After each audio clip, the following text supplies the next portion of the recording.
Good morning, and thanks for joining us today. This is Wednesday, February 19th, 2020, and it is a gorgeous day out there. I have to say, it's so nice to wake up to sunshine and blue skies and actually light. I wake up very early to get down here by 6:45, and it's gorgeous out there. I'm Susie Perez, one of the hosts of the morning show. That's what you're listening to. And I have my co-host across from me, Chris Bessler. Hi, Chris. Good morning, Susie. How are you doing? I'm doing great. Yeah, it's a beautiful morning out there. This is bright thing up in the sky. I had to kind of squint walking over here. It's so bright. But it's beautiful. I know. Frosty. No complaints about having to wear those sunglasses, right? Yeah. And even though it's only currently 18 degrees out, it feels like it's much warmer just because of the sunshine. At least 20. Yeah, at least 20. And we do have the morning show here. We have a lot lined up. We have actually a second interview at 9 o'clock this morning. I'll be talking with Tom Shepard. He's with the Music Conservatory of Sandpoint. He's a world-famous songwriter, has lots of top hits, and he'll be here to talk about that. But today is the morning show. Tell us what's going on, Chris. Well, we have one guest today, but we have two big topics. We have Chris Bassett with us. Chris, thanks for being here. Hey, so good to be here. And you're a producer and host of a new video podcast called Bonner Breakdown, and we're going to be talking about what exactly Bonner Breakdown is. But the bigger hat you wear, Chris, is as executive director of the Bonner Community Housing Agency, which is a nonprofit organization with a mission to develop local housing and help families get into affordable housing. So the second half of our interview, we're going to be talking about housing. Cool. Always a good subject when we know it's a that big one. here. It is a really big one. And we're looking forward to hearing about that. Before we get started, though, who wants to hear about the weather? Everybody. You want to raise your hand? Okay. So from the National Weather Service, like I said, currently 18 degrees. We can expect sunny, and a high of 37 today. Tonight, a little bit of patchy freezing fog starting around 10 p.m., but mostly clear with a low around 17, northeast winds 3 to 5 miles per hour. I even like the cold, crispy nights. And throughout the week, it looks about the same. Highs in the 40, 41, 42, sunny days and cold, crispy nights. And then on Saturday night, we move into about a 60% chance of rain or snow, a low of 28. And on Sunday, this is just for the skiers, 80 to 80% chance of rain or snow. Oh, no. Yeah, I know. With a high of 41. So rain down here, but maybe some snow up top. Should be snow up there. At Schweitzer. So the skiers might be happy about That's that. That's actually a perfect 41 down here is a good snow snow range for up us. there. Yep. A couple other things going on outdoors. The sunrise this morning was at 6:48 a.m., although I will say, I was timing it, and I saw it hit at 6:55 a.m. We have these mountains around I know, us, these mountains just get in the way. We get a little bit later. It'll set tonight at 5:12 p.m. Over the course of the last week, with the days getting longer as we get closer to the spring solstice, the spring equinox, we've gained 23 minutes of daylight per day. So the days are definitely getting longer. You can feel it. Yeah. Yeah. Yeah, it kind of feels like spring, although, as we know from being around here, don't hitch your wagon to that because weather will change. So when the alarm goes off at 5:45, it's not pitch dark anymore. You can just start to see that light coming up. Yeah. I want to mention a couple other things. We have these beautiful, clear days and nights. We have some beautiful things happening up in the sky right now. The super bright star that you see up there is Venus right after sunset. But if you look just below that, this kind of the second brightest thing you see now is Mercury, and Mercury is about as bright as it's going to be all year.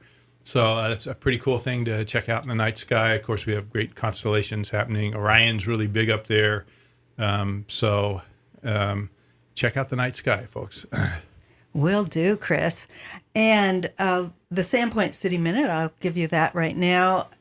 They have the comprehensive survey results or responses on their website. You can go to sandpointidaho.gov. Since December, they've been having these weekly surveys online, and you can go and see how that looks at this point in time. It will help influence and with the work that they're doing on the comprehensive plan, the multimodal transportation plan, the Parks and Recreation Master Plan, and the Wastewater Treatment Plan. You can also go to their website and look at all the updates on those. That, again, is sandpointidaho.gov. Yes. And that's the Sandpoint City Minute. But I have two more things to report. Okay. You have Let's hear 'em. something, Chris. Well, I always like to tell a few things going on around town. Of course, we're in the second week of Winter Carnival right now, so a bunch of Winter Carnival events happening. Fun stuff. Yep. There's a weird and wonderful beer fest and pub crawl that's happening on Saturday with Sandpoint's finest imbibing establishments to be visited. But one of the favorite things of the whole year for me, Winter Carnival or not, is the canine keg pull Love that it. iCar's puts Love on. it. If you've never been to that, folks, you should definitely go. It's dogs pulling appropriately sized kegs. Now, if it's a little Chihuahua, they'll be pulling a beer can. But if it's a big Saint Bernard, they'll be pulling a big keg. And they race down this little course behind in the alley behind iCarts.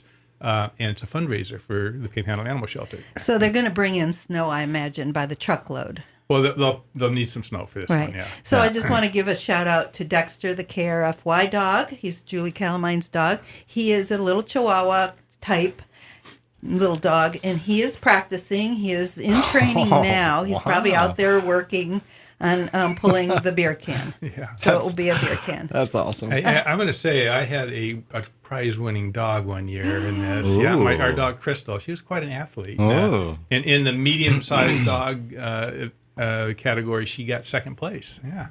Well, that's Well, fun. Congratulations to Crystal. We all got something to brag about. That's right. Brag about our dogs. A couple more things from KRFY. This week, once a month, we have a show called Fourth Sunday Show Tunes. And this is the week coming up, Sunday, February 23rd. And host Don Childress will be bringing you Jesus Christ Superstar. He has commentary about it. We are all, probably a lot of us, familiar with the music, but he brings it alive with commentary and anecdotal things. It's from 5 to 7. That's this Sunday, Fourth Sunday Showtime. Show Tunes, February 23rd. Also, we do podcast the morning show, so we are recording this today. If you don't get to hear all of it, you can go back and to our website. Also, we're streaming. Don't forget that. And there you go. That's my reminders for Okay. Sunday Showtime coming up this week. Okay, well, let's get into today's topics with our guest, Chris Bassett, again. He is the producer and the host of Bonner Breakdown. It's a new podcast in town. Also, executive director of Bonner Community Housing Agency. We'll be talking about both things, but first, let's talk about Bonner Breakdown. Sure. Yeah. So, Chris, what is it? What's Bonner Breakdown? You can, by the way, bonnerbreakdown.com is where you can see it. Yeah. Well, it's interesting. I'm a big fan of podcasts, right? So, and I've, during the 2016 election cycle, I really got turned on to listening to a ton of people from all over. And I love the sit down interviews. I just really have always enjoyed those where you can kind of get to kind of peek into a conversation that people are having. And so I'd been thinking about that for a while, and one of the roles, obviously, as the executive director of the housing agency, puts me in rooms with people talking about housing, whether it's on a county-wide level, citywide level, regionally. And we had these working groups that we had meeting quarterly with people from the county commissioner's office, county planning, city planning, mayors from local towns, people from Priest River, Hope, this big regional team that we call Bonner Regional Team. And we had met, 7 or 8 times over the course of a couple of years, just talking about how do we communicate? How do we get our information out there, and how do we resolve difficult conflicts between the county and the city? Because as you can tell, even now, it's contentious and it's not an easy conversation to have. So we actually brought in a local who grew up here, Danya Ramore, who's from actually the University of Utah. And so we actually, different groups paid to bring her in and kind of help navigate these bigger conversations that we needed to have around the region. One of the issues, of course, is housing, but we talked about, water treatment. We talked about expansion, different things. It was just a conversation point. one day we were in a meeting and I'm having this conversation about what are our biggest needs that each of us, all the stakeholders around the table. So, you've got the Association of Realtors, Chamber of Commerce, obviously the housing agency, and you've got all these elected officials and government employees around the table to have these conversations, city planners, county planners. And we're saying, what's the biggest need that we have? And I hear over and over and over communication. I keep, there's this kind of a drumbeat theme that says, wow, we don't have a way to fully explain what's actually going on. We get sound bites or we get a short interview, but if you wanted to dive into a topic, it's very difficult to do that in any of the publications. And just as far as a media form, you can try and give a synopsis, but you're going to lose some detail. And no one can really ask questions. And so, and then, obviously I love what our local radio stations do because we have interview shows like this that we're able to do that. But I thought, hey, if you had no interruptions and you could sit down and talk for an hour, and I asked the group this, if you could sit down and talk for an hour and it could go on Facebook and be something anybody could look at, would you be interested in sitting down for that? Every hand in the room went up. And I thought, okay, I'll see what I can do. So I went around, as a nonprofit, we put it out there as part of our marketing plan, and we went and got some fundraising going and talked to different local banks, talked to different organizations. And in 3 months, we raised about $8,000. Because people were like, yeah, we want to see that happen. So we built a studio in the basement of the housing agency and with the old Sandpoint Title building. We built a studio, bought a bunch of equipment, and we started broadcasting in November at the end of October of last year. And we've done, 12, 13 episodes. And yeah, we're trying to do about one a week, but I was sick for a couple of weeks. But that's kind of the genesis of it. And we kicked it off during the campaign. So, yeah. So where do you access these? You don't have to watch them live. Are they on Facebook? No. And you can go to a website, which I think Chris mentioned. Yeah, BonnerBreakdown.com. But you can, if you go to Facebook and you just type in Bonner Breakdown, there's a Facebook page. That's where all the videos are. That's where we've kind of centralized all of the interactivity for the show on Facebook because that's where a majority of the people use social media in North Idaho. So majority of social media that we find here in North Idaho all happens on Facebook. There's a few people that use Twitter, a few people that will use Instagram, which is an image-based social media, but for interactivity, we went with Facebook. So if you just everything, all of our, no matter what the social media is, you can go to @BonnerBreakdown and you're going to find it. So wherever it is. Plus, if you like the audio and you like download on iTunes or iHeartRadio or Spotify or any of those places, you could just plug in Bonner Breakdown and it'll pull up there. And there's links to all of them on our website too. So if you, for instance, are doing a commute and you have an hour drive, you could download a podcast and you could hear from some of our local people. Yeah. So you've done about 13, 14, 15, and they're available. But what are you finding out and what are you looking for? How do you reach out to people? The premise is to help with conversation, connection, and celebration. Yeah. Well, one of the big thing for me is to always keep everything in a positive tone. So, I've got some guest rules, for when people come in. We don't call anyone out specifically by name. If you've got beef with somebody, we're not going to hash your beef out on our show. But we'll talk about the topic, we'll talk about the issue. And so, for the ability to have really in-depth conversations, we want to keep it positive, which is we always also look for something to celebrate. So we start every show off with what's called the good report. What is good happening in our community? What is the great things happening? Whether it's a watching the dogs pull beer cans, which is hilarious and super fun to watch these adult people get so animated over a puppy pulling something. It's great. But, that's fun. And that's a good thing for the community to participate in. So we try to find something fun. And I take 5 minutes at the beginning of every show to say, here's the good report. And I have everybody grab their cup, their mug, whatever they've got. And we're going to give a cheers to the good report, and we all take a sip together, and we move on with our day.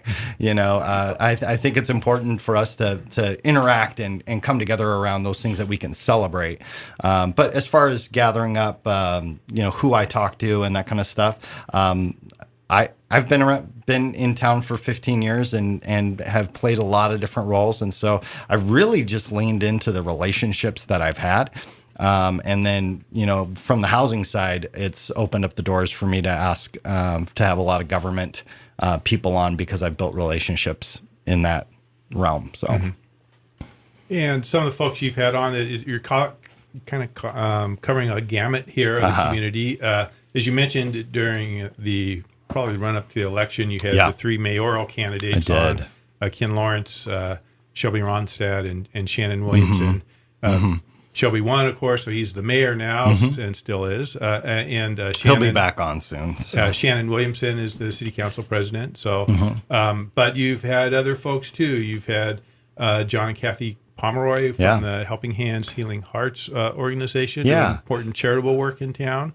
The Community Resource Center, and they got Habitat for Humanity coming on Friday. So, that was part of it too, is to highlight some of the local nonprofits. I obviously in the housing agency's nonprofit work, pastored a church for 9 years. So it's like there's a lot of nonprofits that go unsung and that do a tremendous job. And so kind of wanted to hear their story, and take time to hear that. Yeah. So. And you're from the ones I've seen, that you're digging behind just what's the group about into the lives of the people, right?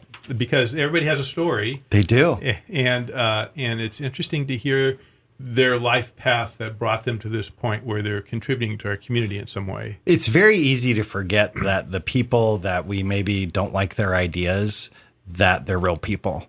Like, we just forget they're real people with a real heart and with a real family and kids and all of that kind of stuff. So that's one of the important things, is to remind us that people, wherever they sit politically, wherever they sit in their community service or whatever, they have a story to tell. And nobody tends to ask the story. We want to ask, where do you stand on this? Where do you sit on this? And how do you feel about this? And all those things are important, but sometimes just in hearing the story, you can go, oh, okay, well, that makes sense why they would sit here, or that makes sense why that decision that they made looked like that, So, and that was one of the fun things about interviewing Dan McDonald, one of the county commissioners, because I got to hear a lot of his story that I had not heard before, about what are his passions, like why, when he looks at government, he's looking at it from a very clear lens to him as far as how he sees it. Well, man, it was so helpful to go, oh, okay, well, that makes sense now, instead of it just being that, we are very quick to attach labels to people because we don't like the way they think, instead of actually thinking about how they think. So we're given an opportunity for everybody to see that. And Andy Grote, one of the new county commissioners, city council people, we actually had a conversation about the medium of, the podcast and these types of conversations. It was intriguing because we ended up we talked a little bit about him, but we were just sitting here talking about the microphones that we're talking into. It was pretty fun. It was good. I know that if you want to have connections and you want collaboration and you want to work effectively, biography work is an important aspect of that. And it really leads to listening. Because when someone's telling their story, what are you doing but listening? Yeah. There's no angst there. It's just who they are. Well, and I don't come with an axe to grind. I don't. I'm always curious as to why people are.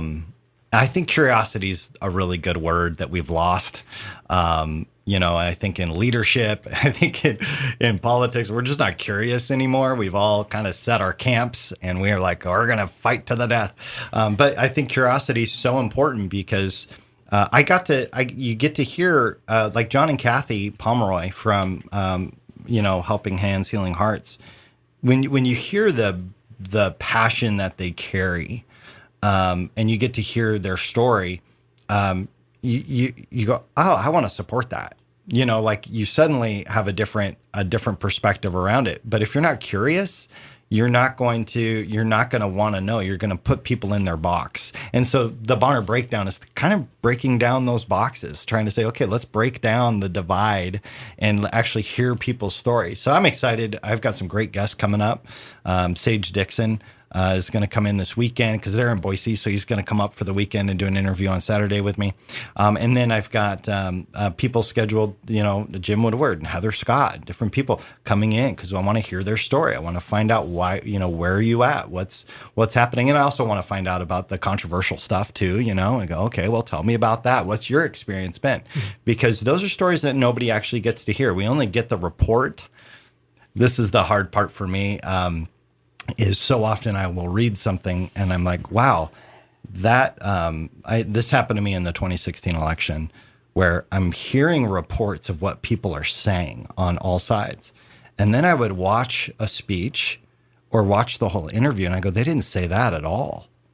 That's not actually what they said, but that's the spin that we're getting. And I'm like, okay, well, if I could, maybe have one little piece to play here locally and say, okay, can we sit down and get the whole story from your perspective, from what you see, instead of, and some people get upset because I don't grill people, but I don't feel like that's my job anyways.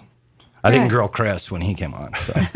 Yeah. Well, there's a lot to grill disclaimer, I did come on. And, Chris this came on. This is what they call log rolling, where you interview me, I'll interview you.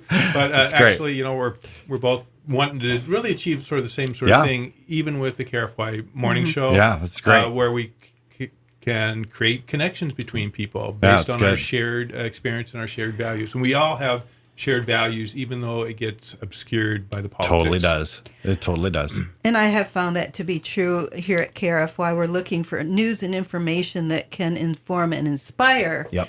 That is just not tainted with our own ideas or misconceptions. Sure. There's that old game called the telephone game, and I think that's what you're alluding exactly to. it. Yep. It changes over 2 or 3 people. So just a little, like Heather Scott and I probably have a little bit different frame of minds or points of view. Sure. But she grows organic food, and I grow organic food. And it's just kind of like one time she gave me the high five, and she says, we have something in common, and we both we're against the smelter, we'll just say that. And then I said, and we're both women who grow organic food.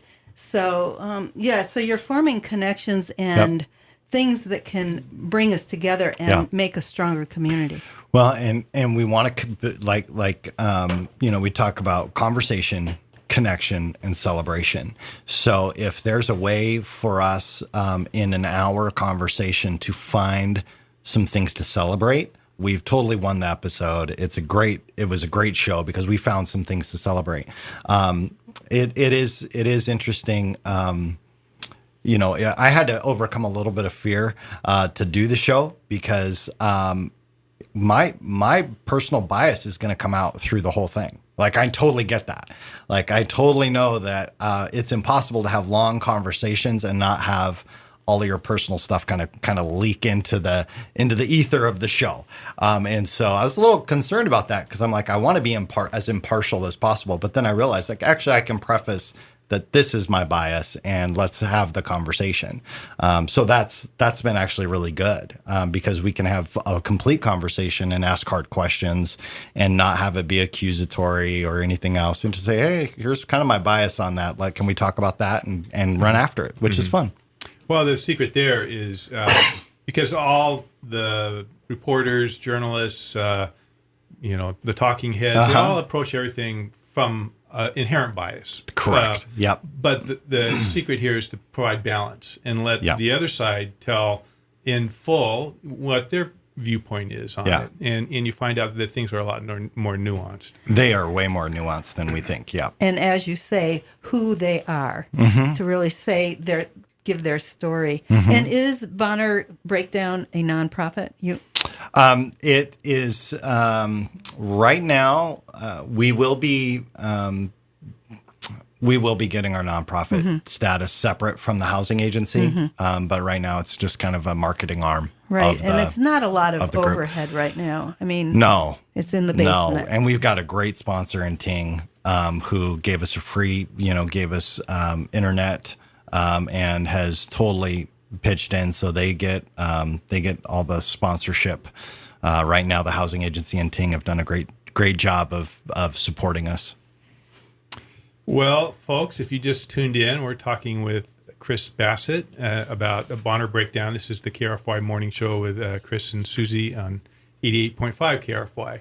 And Chris, so again, the place to go to get connected here is bonnerbreakdown.com. Or as you said, you can find them on Facebook. You can go anywhere on social media, podcasts, anywhere you like to listen, and just plug in Bonner Breakdown. It'll pop right up. It's a red logo.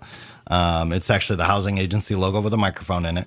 And you can find it anywhere that you listen to podcasts or you want to watch a show. I really prefer people to go to Facebook, primarily because you can interact there easier than anywhere else. So if you have questions or sometimes I'll put hey, I'm having, for example, this week I'll have Sage Dixon on. Do you have questions for Sage? And so I'll get a slew of questions. Sometimes people get a little irate in their question asking, which is always a crack up to me. But let's just ask the question, and I'll ask it on the show. Yeah. So as long as it stays within bounds, right? Right. Yeah. I mean, the whole deal here is we're trying to build connections and not be accusatory, as you said. So and you know what, people, we're the funny people. Us humans, we get offended and we get frustrated, and we have a difficult time sometimes navigating. How do we navigate that? And so, however that turns out, it ends up being just fine. So, yeah. That's Bonner Breakdown, and we are going to also be talking about. Your bigger job here, the Bonner Community Housing Agency, and the work you're doing on local housing issues. Sounds great. But Susie, why don't you give us a breather here, and then we'll come back to take a musical break, and we'll come back. Okay, to lead us into the next subject about housing, I have an old-fashioned song, and we'll send this out to Quinn. This is Melvina Reynolds' "Little Boxes," and we'll be back. And this is very fun interview this morning. This is with Chris Bassett. We're going to go into the housing department here. This is Melvina Reynolds' "Little Boxes." Stay with us.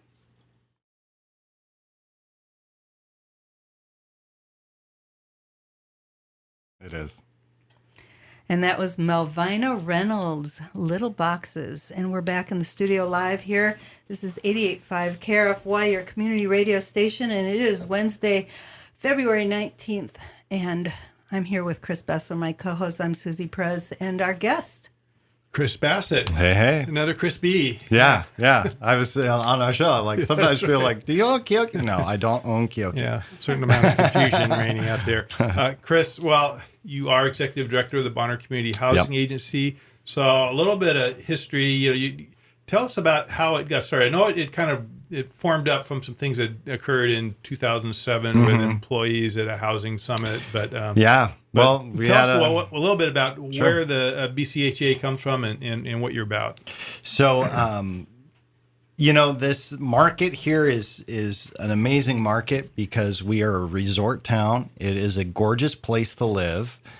People want to retire here. They want to live here. The cat's out of the bag.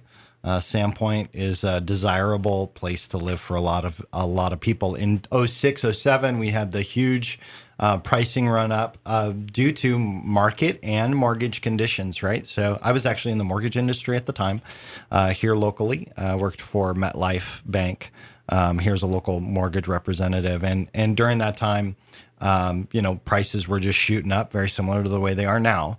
And in that, we had a forum on housing at Schweitzer in 2007.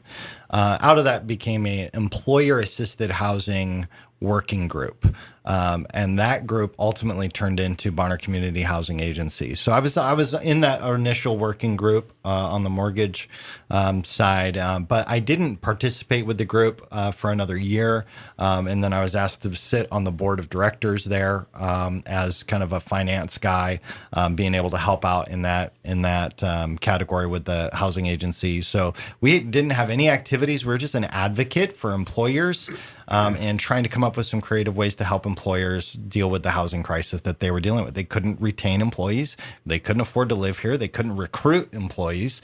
So it was just based on the affordability at the time. So in 2009, we applied for a grant from Idaho Housing and Finance Association for operating expenses in order to begin to work on developing some housing projects to actually provide housing as a developer. So that's when I also was in transition, moving out of the mortgage industry. I was actually going into full-time ministry at the time, and it just happened to work out just perfectly for me to come on staff at the housing agency. Our president and kind of executive director at the time was Stephen Drinkard, and he did a great job. We worked together for years, and we started off with this concept of a community land trust, thinking, man, this is going to be the way to go. We just ran into roadblock after roadblock after roadblock with financing it. And so we ended up just building houses. We built 4 houses in 2013. We finally got our first project off the ground, which was great. So built 4 houses in 2013. And when we build a house, we sell it at market value. And then we provide a down payment assistance. So whenever we sell a house, we will provide someone with 20% down or $40,000 in the form of a loan that has no interest or payments for the life of as long as it's their primary residence. And so that's how we help people get into houses. And then we began doing acquisitions, buying homes, rehabbing them, and then reselling them to people with this down payment assistance just to bring their overall monthly payment down. We're required to sell it to people who make, say, less than 80% of the area median income, which for a family of 4 is just under $50,000 a year, so currently. And it depends on household size. A family of 8 has to make less than $65,000. So a family of 4 that's making under $50,000 could look to the Bonner County Community Housing Agency to help them get that. The big problem with getting into house, obviously, is coming up with a down payment. Correct. Typically for folks. And there's lots of low and no down payment options, but the monthly payment's high. Mm-hmm. And so that 20%, what that does is it changes the type of lending that you're getting. You move from, say, an FHA loan with 3.5% down, or say a USDA loan with no money down, to a conventional loan where you're not paying mortgage insurance. Your overall monthly payment is far lower. You're getting a much better interest rate than you would with a higher risk loan at a higher percentage rate. Yeah. Mm-hmm. So how many families have you helped? In the home ownership program, we have, turned over 17 houses, so 17 families that own here locally that wouldn't normally be able to buy a home, where we've been able to help get in the last few years. We average about 2 a year. That we're able to do that, but we also do rental properties as well. We've got 4 single family rentals out at Trestle Creek. The old Bonner County Homeless Task Force ran that property out there as an emergency shelter for a season, but we ended up taking that over due to some financing things with IHFA. So we manage those rentals out there now, and we have a transitional house for people who are homeless out there. Yeah, I'd like to circle back on that. Yeah, but sure. But first, tell us a little bit more. BCHA actually came along at a time of, before the big financial meltdown when housing was just skyrocketing up. And then we had the big crash. And now we're kind of getting back to where we were back in 2007, 2008 in terms of the dynamic here with it being. And we're not following the national trend. So I think this is really important to understand. As a resort community, we're actually moving in resort community trending as far as our housing value is following a resort community's arc more than the national arc, because in some places, prices are still going up. But for most, there's been a leveling off that has happened in a lot of communities. And it's not just jump. With the economy's growth And the way that the consumer sentiment is the most important thing there, is that people feel safer and more comfortable to spend money. Usually that means that prices are just going to continue to increase when people are willing to spend more money. So you're seeing that across the board, but the arc of Sandpoint is on a much higher trajectory than the rest of the nation. We're not in the same path of appreciation that the rest. We're escalating very rapidly here, and by very rapidly, in 2018, we have a median house value, according to the multiple listing service here, of $222,000 for a 3-bedroom, 2-bath was $222,700 in 2018. The median value in 2020, at the end of 2019 was $316,000.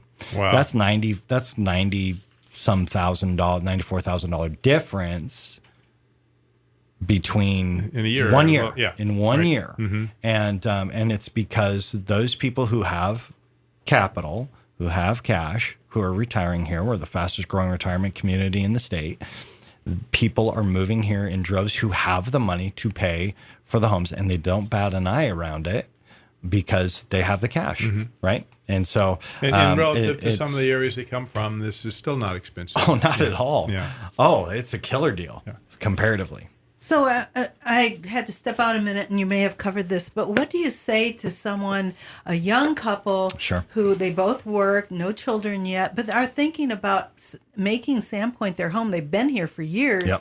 and maybe they grew up here. What do you say? How do you Talk to me. talk to Talk you? to me. And how do Come they apply. talk to you? Yeah. So we set up appointments. We have home buyer education. We do a lot of different things. But the first thing that we want to be able to do is help people navigate that process and find out what can you afford and what are you qualified for. Because if you don't know that, I don't know how many people, they feel like they're in a healthy financial position. They're like, okay, we're going to go shop for a house. This happened to me when I was in mortgages a lot. And they go out shopping and they think, oh, yeah, well, we'll be able to afford that. And then, well, we look at it and we go, actually, no, you're going to have to sell your Escalade and your ski and your jet skis in order to afford a $100,000 house. So a lot of people don't understand that just because you have cash flow or just because you've been able to afford some nice things doesn't mean that you can still buy a house. That's what we found a lot. Plus, the other thing to keep in mind is that you're not going to get your 5 acres in a shop up front.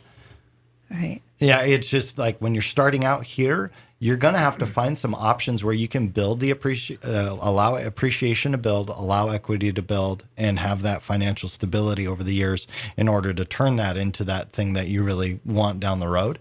And who knows if that even will be possible down the road here? We don't know. But people need to start off with just getting the financial side in order.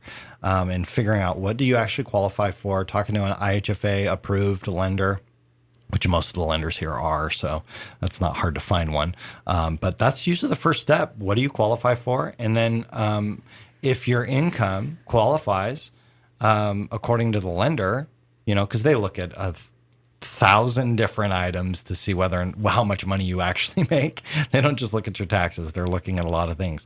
So they'll look at that and say, yeah, you qualify for the BCHA program. If you do, and we've got a qualified buyer that comes in that fits our income requirements and our cash down requirements, all that kind of stuff. It's all on the website, bonnerhousing.org. So if they qualify, then we'll actually go hunt for a house for people. We will find a house, buy it, rehab it, put in all the new appliances, new flooring, make sure all the inspection report is completely clear of all major issues, and then we'll sell them the house. So getting qualified and seeing what you really qualify for, that's step how one. much the house. But then say it's $250,000 or $200,000 is what Sure. you qualify for with, and they even have a little down payment. Say, Sure. Great. How do you even find something like that? How do you help them navigate the market that is fairly thin? Yeah, well, I would want to find out if they have any relationships with realtors. because that's a realtor's specialty is to try and find properties. When you're working as a buyer, a lot of people don't know that aren't familiar with real estate. When you work with a buyer's agent, you don't pay them. They actually don't get paid until you buy a house, and hopefully you find what you want in order to buy a house. And sometimes those are hard conversations because your expectations will not meet reality price-wise. You're hoping for this, but the price point's not there. So that's part of the process of going, okay, what can we afford and where can we buy? And some people might have to commute a little bit longer, maybe buy outside of town a little bit, or maybe buy in Ponderay or Kootenai where the prices are a little bit lower than in Sandpoint, or maybe you go to Priest River or Hope or, different places, maybe Sagal. You might have a little bit more commute if you like to be in town, but that's normal. How creative do you get with things like working with the city and the coding, as far as maybe someone has a large lot, they could split it and sell it off to someone and build a small house on it? So, that kind of thing. Yeah. Creative outlook. Yeah, we don't do a lot of that as far as helping people go through that process. Okay. There's a lot of amazing developers in town and builders who are very skilled at that. And most people who own property, a developer like, I'll help you. Hey, I'll help you, because there's an opportunity there for them to make some money. So usually, we get approached by developers who are splitting up lots saying, hey, I can sell these two to you for pretty inexpensively. Can you build on these? And we'll start our process if we're going to do new construction. So do you foresee any lessening in the kind of the housing shortage that we have here with developments that might be in the planning stages? I'm thinking specifically about the UI property. Well, there's two. There's one in Ponderay that they just put on their website. That's a 70-unit construction project that they've got in planning stages. And then like U of I property, I'm not sure where all of that is today. So when we have large swaths of land that can be developed, obviously, like with the U of I property, the city was trying to purchase some of that, and the city was very interested in creating multi-use, creating multi-tiers of affordability throughout that entire project. What the current developer is going to do, I have no idea. So when it comes to, so we do have a space issue in Sandpoint, but in the county as a whole, we have a supply issue. We do not have enough supply to maintain affordability long term. And, people yell and scream about all the boxes in these little boxes from Post Falls. But they planned that out 20 years ago. Like 20 years ago, they took all of that farmland and split it up and created the developments long before they ever did it. They had a plan that was 20 years out on how they're going to fit people in Post Falls. That process is, they still haven't fully developed that whole plan yet. But when we look at what have we planned for growth-wise, we've said no. Well, I mean, that's our short answer here has been no, we don't want to grow. So we're not going to plan for growth. And since we didn't plan for growth, we look at our comp plan that got changed in 2009, that literally came out of 20 years since the 70s. We hadn't touched anything for comprehensive planning in the city of Sandpoint since the 70s. So when we look in 2009, we're looking at, okay, we've got a crisis, we've got issues, and so we changed how the frontage of the houses changed. And trying to make it more community oriented and things. And there wasn't, to me, there wasn't enough actual push in the comprehensive plan to say, okay, we have to tackle the supply issue. Because like in regular economics, if you have a limited supply, the price goes up. So I like what Ponderay's doing, saying, hey, we're gonna take some big chunk of land, turn it into 70 units, and try and drive some price down by allowing for more supply. Mm-hmm. So when a development comes in, like the one you're talking about in Ponderay, yeah, are they required at all to have, or affordability in that? Nope. Or is it just the way the square footages of the houses dictate that? Well, I think the smaller the lot sizes are, and the more affordable it's going to be. I think the size of the lots are critical. And that was a really positive that came out of the 2009 comp plan in Sandpoint, allowing for accessory dwelling units and allowing for smaller lot sizes. But when you have lots where you can only fit a 2-bedroom, 1-bath, that's going to keep that price kind of suppressed a little bit. Obviously, cost of construction, all that kind of stuff is all going to come into play, which those are still going up. So they haven't really leveled off yet. So there's no actual like rule that says that if you do a development, X amount has to be this, X amount has to be this. Especially in Idaho, you're not going to find that. You might find that in Seattle. For sure, you have it in Seattle. You have it in large communities like Portland and Seattle, places where the government has said, hey, we're going to drive what goes in where. We don't do that here. And that's just part of the nature of Idaho. Well, in the free market, I would think as a developer, you're going to be interested in doing the bigger places that have a higher margin for Sure. you. They do have a lot higher margin. Yeah. And it makes total sense to me. Like, I don't get mad at developers who are like, I'd love to help you with your little affordable housing project, but I'm going to make an extra $100,000 by one house versus doing $100,000 profit off of 8. And so, that's a huge difference for them, time, expense, everything. I totally understand that. The one thing that I do ask is that local builders not get mad when we don't use local builders to build something affordable, because every time I've bid out a project locally, I've only had one builder that was willing to go there, and the price ended up being $50,000 higher than what we were bid. Mm-hmm. So, it's a tough. The affordable housing thing is a very tough place to be, to build. It's a tough place to be. Lot sizes. It's just a difficult environment where we live. There's a little development going on right now. I'm just driving by. I know nothing about it. It's right off of Division Street near Baldy. Mm-hmm. And there's small homes. Walnut. Mm-hmm. Is that fitting in the affordable housing bucket here? Essentially, it is, because it's less expensive than the normal homes in Sandpoint. So they're 2-bedroom, 1-bath, under 850 square feet, right around there. So they're small units, but there's an opportunity for an accessory dwelling unit behind it. They're actually building accessory dwellings right now. They can. Yeah. So that's a garage with an apartment above. Sure. I think so. I think that's exactly what it is. Mm-hmm. So, and those are they're starting, I believe they were starting at $235,000. Mm-hmm. So, which is above our price range. We have a maximum sales price of $233 for Bonner County. For affordability, that'll change dramatically this next year, just based on current pricing. But that's where we're at now. Mm-hmm. Well, one thing about those on off Division and Walnut is you won't have to buy a lawnmower.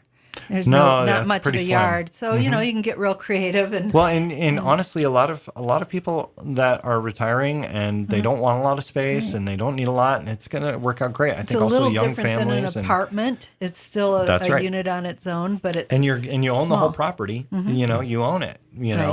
That's a benefit for a lot of people. You're going to get appreciation and equity. Mm-hmm. Mm-hmm. Yeah, there was an interesting story, and I meant to share it with you in the New York Times on a community in California that is grappling with creating affordable housing, and the realization that you actually have to change your thinking in order to get there in some of these communities. And this particular story was about a development that came in. They were going to put in 350 housing units. The neighborhood said, no, it's way too many. We don't want that many people here. So the developer came back and redesigned it for like 40 housing units. And in the meantime, the city officials changed up their point of view on it, and they came back around to wanting the 350 units to help meet the housing crisis. And the interesting thing here is that we have been in this NIMBY mode for so long, not in my backyard. The new term I saw coined with this was the YIMBY mode, which is yes in my backyard, because people in that community are starting to feeling a responsibility to help provide housing. I wanted to swing back. That's really good. Yeah. Yeah, YIMBY. That's a new one there for you. New acronym. I wanted to swing back around for the few minutes we have left, talk about transitional housing for people that are actually homeless. What is the housing BCHA doing in that arena? Yeah.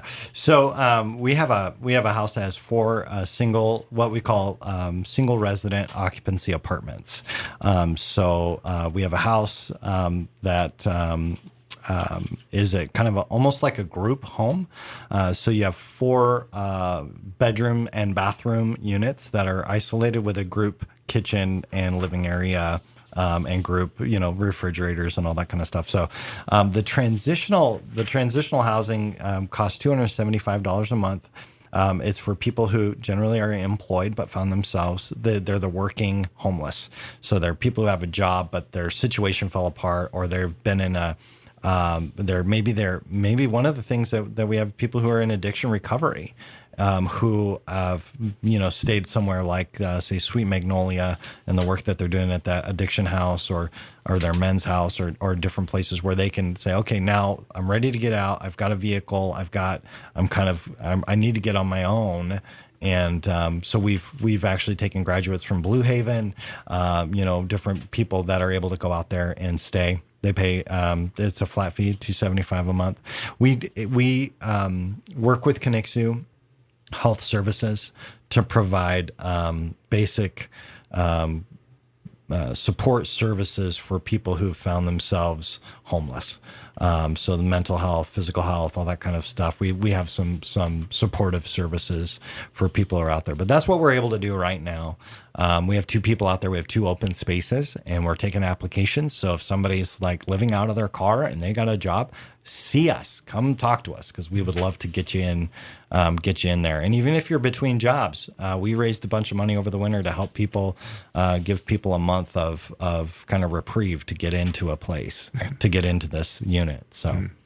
So any of this we're talking about, if you're looking to buy a house and you need that Kickstarter to get you in there, if you actually are in crisis and you're in a homeless situation, how do people connect with you? Yeah, so you would call us 208-263-5720, or you could go to bonnerhousing.org or at Bonner Housing on all the socials as well. We'll pick up anything that you press. If you want to emails at the website, all that kind of stuff. So all of those things will get you to us. Denise Marley, local gal who's amazing. She actually is my project manager coordinator. So she handles all the rentals and does that. So. And you have an office right here in town, so people you can right connect downtown with you and get with you. Our front door looks at Roxy's back door. So I'm just going to say that phone number again, 208-263-5720. Yeah. And that's the place to call. There's other ways to get there, but that's one of them. We're in there 4 days a week. So.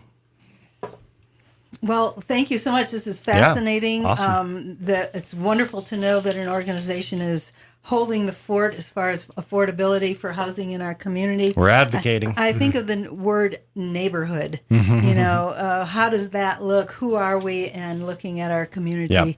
And I know we got to go, but the reality is that we want to help people manage it on their own. So we don't, like, one thing I'll just say, there's no handouts. It's all loans. They all got to pay it back, so we're just trying to help them get in the door. Well, that's great work. And we really appreciate the work that the Bonner Community Housing Agency's done since way back when. And you mentioned Stephen Drinkard helping kicking it off and the important work that it's doing. Yeah, he was great. Yeah, thanks so much, Chris Bassett. I would just want to remind everyone, if you did not get to hear the whole thing, we did record this. It will be a podcast on our website, krfy.org.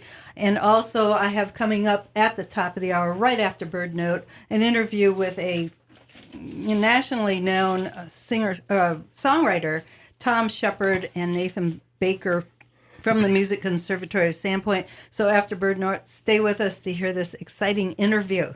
And we may even have some music. I don't know if he brought his guitar or not. And this is the morning show. Who's our guest next week, Chris? We have PAFE. Yeah, Panhandle Alliance for Education. And we're going to be talking about their big event that's coming up, Demo Day on Schweitzer Mountain. It's a big fundraiser for them, and it's a lot of fun for people that like to get out and do things that combine fun with fundraising. I love demos. Yeah. Another great interview. Again, Chris Bassett. Yeah. Thank you for being with us. We're going to go out with a song and then be back with our second interview this morning right after Bird Note. This is John Prine, In a Town This Size. Stay with us.